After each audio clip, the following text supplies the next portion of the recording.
Hi. Sorry. Get the video on. It's all good. How are you doing today? I'm good. How about yourself? Doing good, doing good. So yeah, I watched This Land the other day and I absolutely loved it. To be completely honest, I don't know what I was expecting, but it kind of exceeded all of my expectations. Wow. Though that's awesome to hear. Well, thank you. That's great. Definitely glad you liked it. Um, Awesome. how did you come to be the director for this movie? Well, my buddy Colin, who wrote and produced it, executive produced it as well. He wrote it with his writing partner Leon, and Colin and I have worked together since I think it's 2013, on different projects and stuff. I actually met him in 2013 to direct a teaser for a feature that he was trying to get some eyes on, a crazy conceptual thing, which was pretty fun. It was Romans, barbarians, and zombies. So it was a super fun thing. It's called The Wretched. But yeah, I met him then, and basically we've done a lot of shit. We probably have done a dozen short films and other projects over the years since then, and we've always kind of wanted to get a feature going. And Colin just was like, all right, I've had enough trying to find money and trying to find somebody to do something, and decided to put his money where his mouth was, and decided to just put it up and do this script. And I just thankfully, he trusted me to bring his baby to life. So I kind of, I guess I kind of got lucky with that. But yeah, no, it was, I mean, obviously, I am grateful that he gave me the chance to do it. So That's awesome. Um, there's a lot going on in this movie. Um, but one thing that's stuck out to me was like it's a horror movie, but there's like this political horror behind it. And I was wondering if you can explain that a little further. sure. Yeah. So again, Colin and Leon wrote the script. They came to me, shoot, probably about 2 years before we actually decided to make the film, and brought me the script. And I that it right off the bat, it had that kind of like political, battle in it, which is what kind of drew me to it. Which is what, I really like the idea of that, and kind of, focusing on that kind of like that kind of false kind of like fighting, where it's kind of like, it's everybody's kind of driven by their kind of pre dispositions to certain things and certain topics and stuff, and just kind of like, how everybody's just kind of the infighting and the kind of the split and stuff, the divide between people.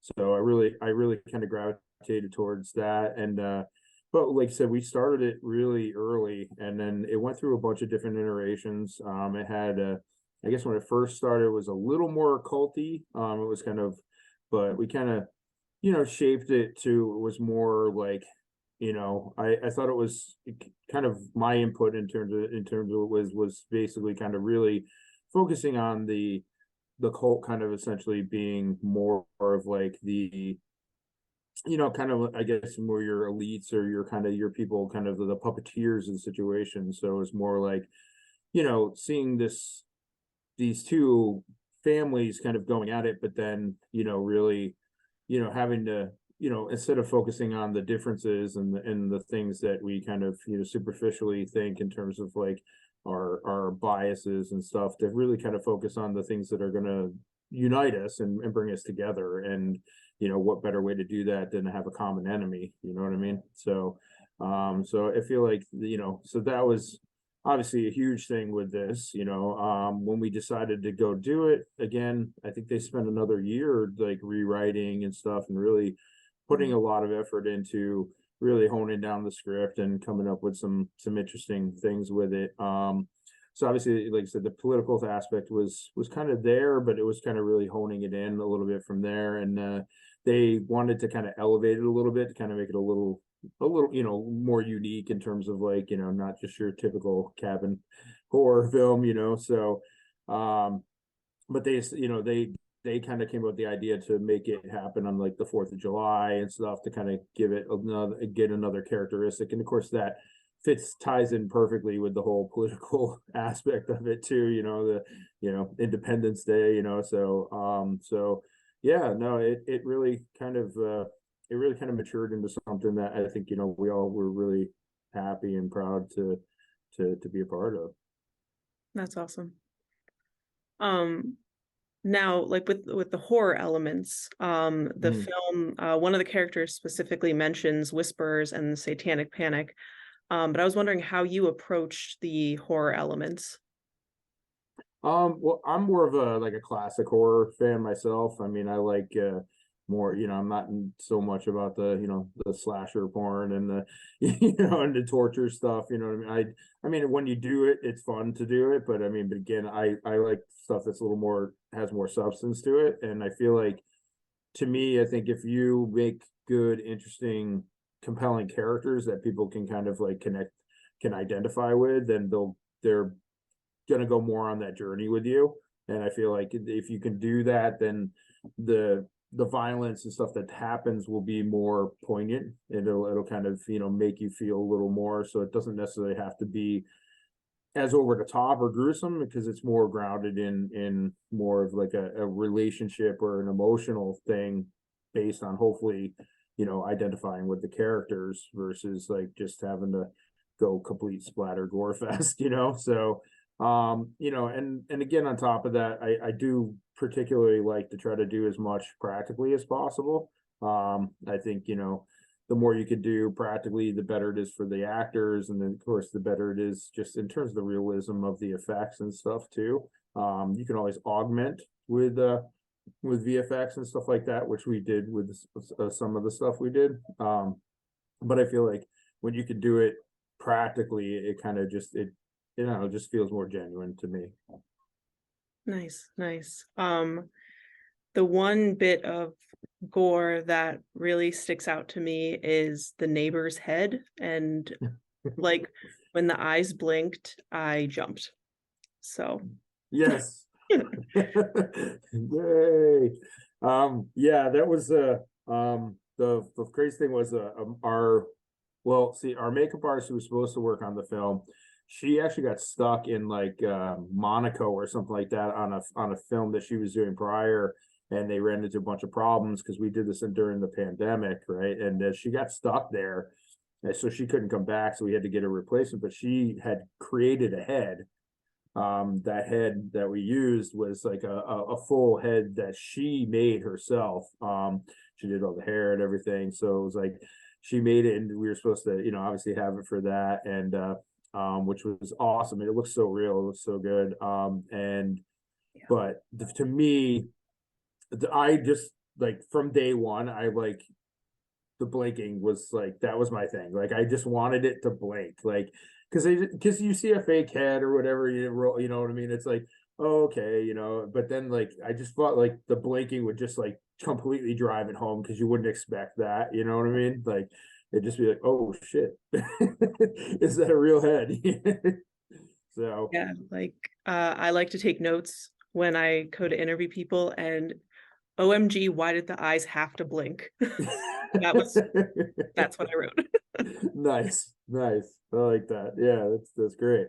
That's exactly what I was looking for, right? I wanted people to be like, "Oh shit!" Good. So great. I'm glad it was effective. So, but yeah, that was kind of a money shot for me. I really wanted to make that happen. So, but we had to do a couple different elements to make it work, and we actually did the head roll as a pickup shot. So because we didn't have the head for the shoot because our makeup artist was we had a different makeup artist, so we had to do it as a pickup. And then we end up taking the actress who played the role there and then kind of made her do it. And I shot it again with her doing it. So that way we could get her eyes. So our VFX artist basically comps her eyes into the fake head and then you get the blank. So it was a bit of a process, but I thought it came out great. So I would agree. because it scared me. So, Um, sorry not to be enjoying your scare or your pain there, but but I am sorry. no, it's all good. It makes for great conversation. Definitely. Um, what was it like working with your main cast, and what kind of made them perfect for the roles? That's a good question. Well, I mean, working with the cast it was interesting and difficult because of the COVID stuff. You know, because basically rehearsals and stuff like that, we had to kind of do everything on Zoom, and we did all of our casting via Zoom too. So, which was a new and interesting process because you know usually like being in the room with people and kind of really feeling the energy, but it worked out really well, but it was a long process for sure. We didn't I definitely have to say like pretty much everybody who was in there earned their role. Nobody was just given anything. It was especially like our lead, especially we really Ava, we really wanted it was crucial that she was perfect. You know what I mean? Like she had to be the right person because she carries the movie. It's all about her. It's her journey. It's her experience.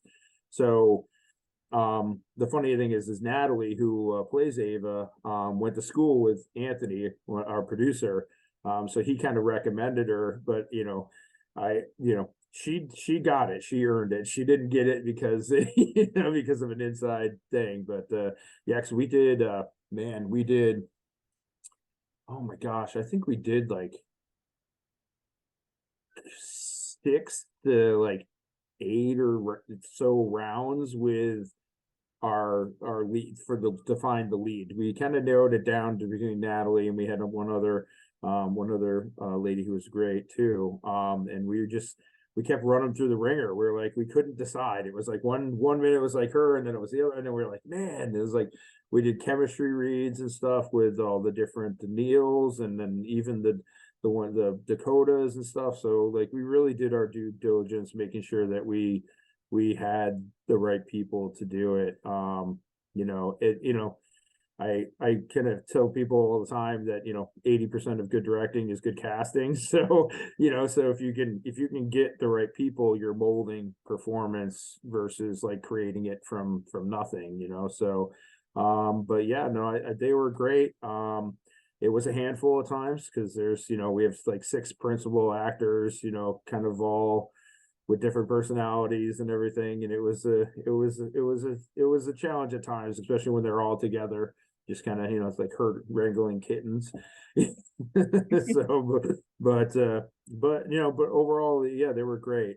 We spent knowing that we had a really tight schedule and we had to get a lot done in a very short period of time, that I tried to do as much rehearsals ahead of time, before we started shooting as possible. So one of the things I did do is I set up meetings with each one of the cast, like an hour block, everybody just to sit there and talk about their character.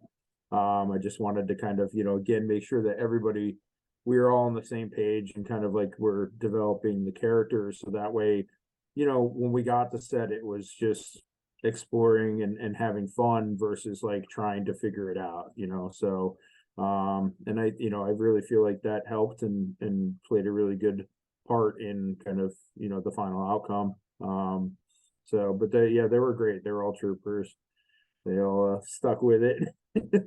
We were shooting here in California, but the winter months here basically, which December, January, and when we were shooting the night exterior stuff, especially, it would get fairly cold at night. I mean, I'm from the Northeast, so it's not cold for me, but for them, everybody was freezing. So it was, they're all, but yeah, they all stuck with it. So, but it was a really good fun process. So That's awesome.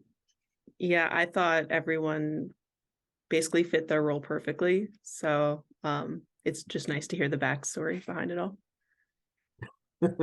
nice. So that ending, I'm not gonna spoil anything, but Do you think that there'll be a sequel, or is this kind of you're leaving it as is? Well, I think Colin had an idea essentially for, carrying it on to other things, to kind of maybe even, like a sequel or a prequel or something that would basically kind of explore maybe more the cult side of it, maybe, and and kind of, he's got some ideas in terms of like some of the things that he might want to try to explore outside of that, which, you know we haven't really discussed too much of that because we've been focused so much on just getting this done and doing that. But we did talk about it a little bit. But there's definitely areas to kind of play with for sure, especially, like I said, giving, maybe some more backstory or something with the cult and that kind of stuff. So which could be fun, which I'm always down for. So I always love a good backstory. So, nice. all right. So what's up next for you? Well, obviously, immediate is, working on this and, trying to get some eyes on it for the release this Friday. And then we're also doing a screening here, like a red carpet screening, to kind of celebrate the VOD release next week. Actually, a week from today, we're doing that here, so we're getting all that going.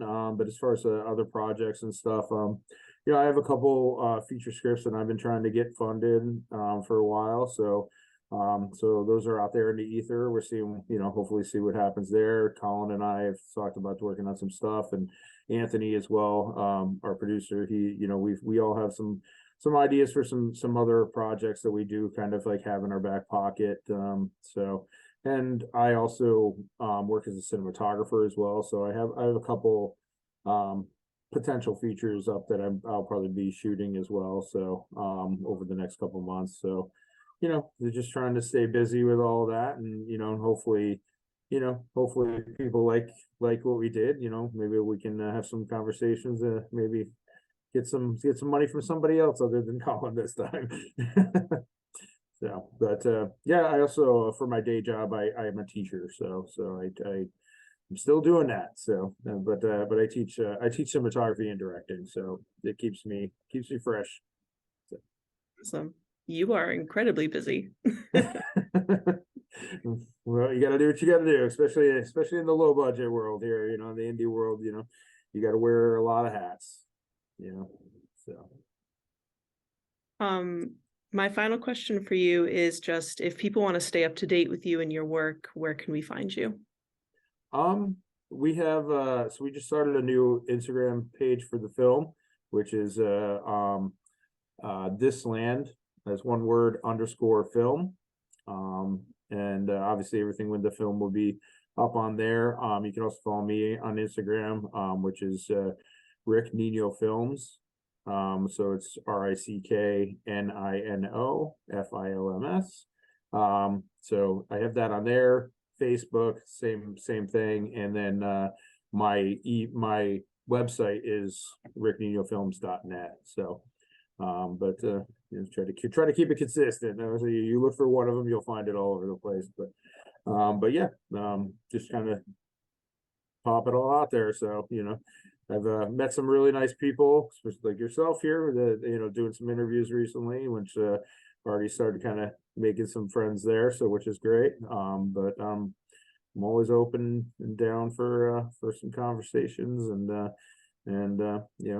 like hearing what people think about the work. So Awesome.